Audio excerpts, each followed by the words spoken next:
मुख्तार के दुश्मन ब्रजेश सिंह को एनडीए से लड़ाना चाहते हैं राजभर, बीजेपी ने दी सख्त प्रतिक्रिया। ब्रजेश सिकरारा नरसंहार कांड में हाल ही में इलाहाबाद उच्च न्यायालय से दोष मुक्त हुए हैं। बरी होने के बाद उनके चुनाव लड़ने की दावेदारी को बल मिला है। ब्रजेश की पत्नी अन्नपूर्णा सिंह विधान परिषद में स्थानीय निकाय क्षेत्र की वाराणसी भदोई चंदौली सीट से निर्दलीय सदस्य हैं।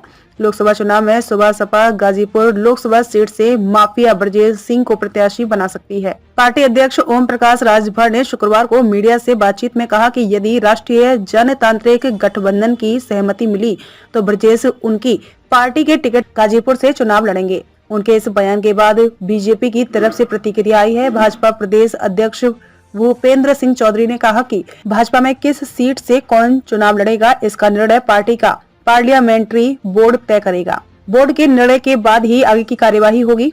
कोई एक व्यक्ति टिकट का फैसला नहीं लेता। राजभर ने उन पर बातचीत में कहा, ब्रजेश की भाजपा के नेताओं से टिकट को लेकर बात चल रही है। यदि सहमति बन गई तो ब्रजेश गाजीपुर से सुबह सपा के टिकट पर चुनाव लड़ेंगे।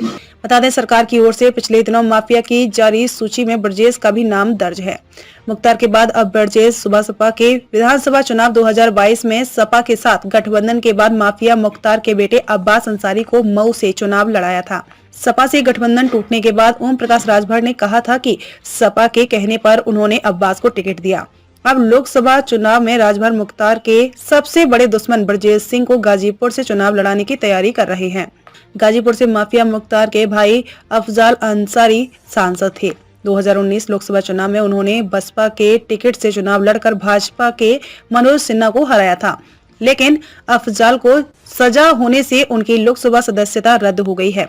गाजीपुर में उपचुनाव नहीं हुआ है। इस सीट को भी मुख्तार का गढ़ माना जाता है।